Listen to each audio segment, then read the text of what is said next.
हुसैन मुल्ला ಮತ್ತು ಮಲ್ಲಿಕ್ ಬಾಗವಾನ್, ಬಾಬು ಸಾಹೇಬ್ ದೇಸಾಯಿ, ಶಾಹಿದ್ ಕುದಲಿ ಇವರೆಲ್ಲರೂ ಕೂಡ ವೇದಿಕೆ ಮೇಲೆ ಆಗಮಿಸಬೇಕಂತ ತಮ್ಮಲ್ಲಿ ಕೇಳ್ಕೊಳ್ತಾ ಇದ್ದೇನೆ.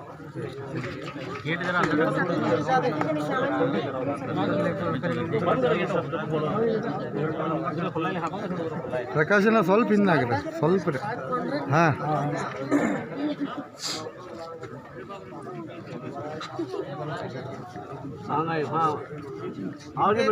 ದಿನಾಂಕ 17ರಂದು ಬೆಳಗಾವಿ ಲೋಕಸಭೆಯ ಉಪಚುನಾವಣೆ ಜರುಗಲಿದ್ದು, ಆ ಉಪಚುನಾವಣೆಯಲ್ಲಿ ಕಾಂಗ್ರೆಸ್ ಅಭ್ಯರ್ಥಿಯಾಗಿ ಶ್ರೀ ಸತೀಶಣ್ಣ ಜಾರಕಿಹೊಳಿ ಅವರು ಕಾಂಗ್ರೆಸ್ ಪಕ್ಷದಿಂದ ಅಭ್ಯರ್ಥಿಯನ್ನಾಗಿ ಕಾಂಗ್ರೆಸ್ ಪಕ್ಷ ನಿಲ್ಲಿಸಿದೆ.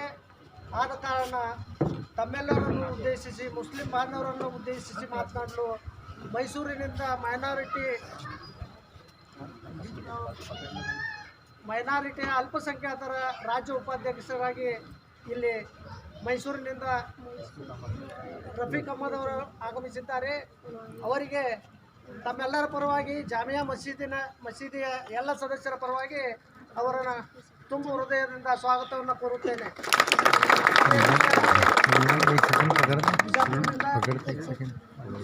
ಮಂಡ್ಯದಿಂದ ಮೊಹಮ್ಮದ್ ಸುರಾಮ್ ಇವರು ಕೂಡ ಆಗಮಿಸಿದ್ದಾರೆ. ಅವರಿಗೂ ಕೂಡ ಜಾಮಿಯಾ ಮಸೀದ್ ಹಾಗೂ ತಮ್ಮೆಲ್ಲರ ಪರವಾಗಿ ಸ್ವಾಗತವನ್ನು ಕೋರುತ್ತೇನೆ.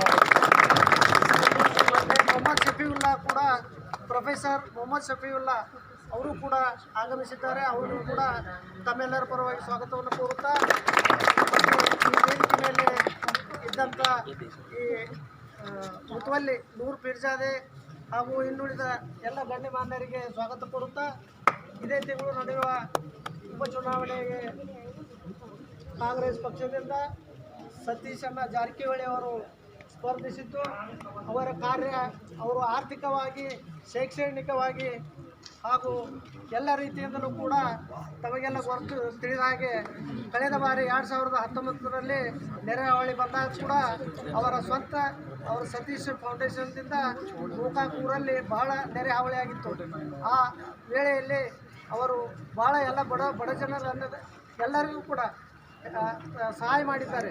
ಸಹಾಯ ಅಂದ್ರೇನ, ಮನೆ ಮುಂದೆ ಇದನ್ನು ನೆರೆ ಬಂದಾಗ ಕೂಡ ಅವರು ತಮ್ಮ ಸತೀಶ್ ಫೌಂಡೇಶನ್ ಇದ್ರ ವತಿಯಿಂದ ಒಂದು 15-20 JCB ಹಾಗೂ ಟ್ರ್ಯಾಕ್ಟರ್ಗಳನ್ನು ಕೂಡ ಇದನ್ನು ಮಾಡಿದ್ದಾರೆ, ಒದಗಿಸಿ ಕ್ಲೀನ್ ಮಾಡುವಂಥ ಕಾರ್ಯಕ್ರಮವನ್ನು ಮಾಡಿದ್ದಾರೆ. ಅದೇ ರೀತಿಯಾಗಿ ಮೊನ್ನೆ ಕೊರೋನಾ ಬಂದ ಸಂದರ್ಭದಲ್ಲಿ ಕೂಡ ಎಲ್ಲ ಮನೆಗೂ ಕೂಡ ಫುಡ್ ಪ್ಯಾಕೆಟನ್ನು ತಲುಪಿಸುವ ಕಾರ್ಯಕ್ರಮವನ್ನು ಮಾಡಿದ್ದಾರೆ.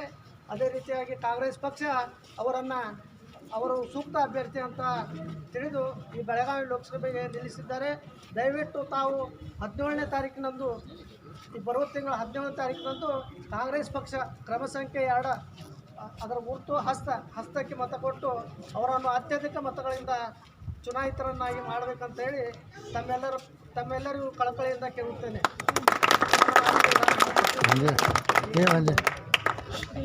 ಈಗ ಇಮ್ರಾನ್ ತಪ್ಕೀರ್ ಅವರು ಒಂದೆರಡು अस्सलामु अलैकुम रहमतुल्लाहि व बरकातुहू।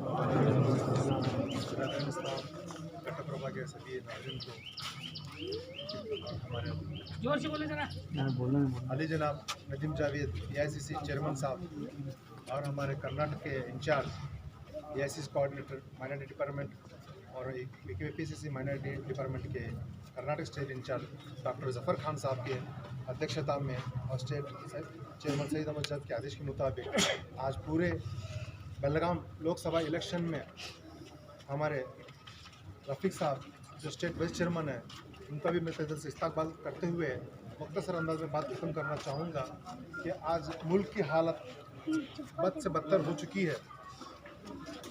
इस होने का कारण हम ही है। हमको अलग करना कोई किसी के में ये नहीं है, क्योंकि हमारे अंदर इतने इख्तलाफ बढ़ चुके हैं, सही रास्ता ढूंढना मुश्किल है।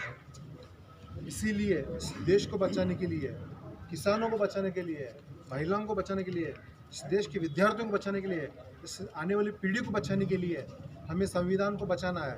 और संविधान बचाने के लिए बाबा साहब अम्बेडकर का आना बहुत ज़रूरी है। ये खुदा का दिया हुआ तोहफा है कि बाबा साहब अम्बेडकर के रूप में सतीश चंद्र जारकिहोली हमारे रूप में है। फाइनल नहीं पता था लास्ट हम सब मिलकर कांग्रेस वोट पर डालते हैं नहीं डालते करने का नहीं, हम सब जन मिलकर दूसरे हमारे लिंगायत भाई कुरगुर भाई जो भी है सभी समाज को, एक वक्त ऐसा था कि पहले 60-70 साल पहले बुजुर्गों को हमारे मालूम होगा उन्हें हमला लेकर चलते थे नडरी पन्नी साहब गोड़ा दे रही देसाई गोड़ नडरी बड़े को नडरी मोमिन को नडरी बोल के। आज वक्त ऐसा नहीं है, आज हमें उनको लेकर चलना है क्योंकि देश को बचाना है, मुल्क को बचाना है, बोले तो हमें उनको लेकर चलना है। आने वाले दिनों में 17 तारीख अप्रैल का महीना मुबारक रमज़ान का महीना रहता है, तीसरा या चौथा रोज़ा रहेगा। सहरी करने के बाद नमाज होने के बाद सिर्फ आधा घंटा सब जन में मिल को सुबह 7 बजे वोट डालना और ख़ास करके फिक्र करके हमारी माँ बहनों को भी लेकर जाना और साथ ही हमारे दूसरे भाइयों को भी देना, तब जाकर एक नया भारत का निर्माण होगा और सतीश जारकिहोली साहब को हम बाबा साहब अम्बेडकर के रूप में दे सकते हैं। बात अपनी मैं बात खत्म कर रहा हूँ। खुदा हाफिज़। अब मैं चंद गुजारिश करूँगा कि हमारे प्रोफेसर अशरफुल साहब चंद बातें करें। अस्सलाम वालेकुम रहमतुल्लाहि व बरकातुहू। मुअज़्ज़िज़ हज़रात, मंच पर रहे तमाम लीडरान्स और जो है इस गांव के ज़िम्मेदार, आप लोग बहुत मतलब सुने होंगे शायद 1850 पर 7 यानी 1850 पर 7 में जो है मुग़लिया सल्तनत के आखिरी बादशाह थे, उन्हीं की सदारत में जो है हिंदुस्तान को आज़ाद करवाने के लिए जो है हिंदुस्तान की पहली आज़ाद की जंग शुरू हुई। उसके सदर जो होते हैं बहादुर शाह जफ़र। आज वो दोबारा वो मौका आ चुका है कि हिंदुस्तान इस तरह से बिखरे हुआ है कि इस मुल्क को बचाने के लिए हम ही साथ में खड़ा है। पहले जिस तरह से जो है इमरान भाई ने कहा, ये बहुत बड़ी जिम्मेदारी है हमारी। अगर हम लोग में कोताही आ गई है तो जो है मुल्क का मुस्तक़बिल बहुत ही ख़राब होएगा। इसलिए इस मरतबा जो है रमज़ान मुबारक महीना का मुबारक महीना है, आपसे दरख्वास्त है कि आप लोग फजर की नमाज के बाद, सहरी के बाद फजर का नमाज, फजर की नमाज के बाद जो है 7 बजे जो वोटिंग शुरू होगी तब तक मसाजिद में ही रह के ज़िक्र अक्सर बैठ कर जो है माशाल्लाह 7 घंटे के बाद जो है आप वोट पहली फ़िस में वोट करके जो है अपने अपने कारोबार में आप जा सकते हैं। इसी एक आपसे विनती करने के लिए हम बहुत दूर से भी सफ़र करके आए हुए हैं। आपसे मोतबज़न गुजारिश करता हूँ कि वोट तो कैसा भी डालेंगे लेकिन जो है ज़िम्मेदारी के साथ, क्योंकि जो है मुस्तक़बिल हम इस मुस्तक़बिल को हम खींचना है। हालात जो है दिन ब दिन बदतर होते जा रहे हैं। इंशाअल्लाह इस बाई इलेक्शन से ही जो है इस हिंदुस्तान के आने वाले इलेक्शंस के अंदर जो है इस हुकूमत को निकाल कर फेंकने का काम यहीं से शुरू होना चाहिए। इस 2 बात को जो है करते हुए अपनी बात को ख़त्म करता हूँ। अस्सलाम वालेकुम। अब आगे की बात मैं अपने अजीज़ दोस्त मोहम्मद खान से कहना को अस्सलाम वालेकुम रहमतुल्लाहि व बरकातुहू।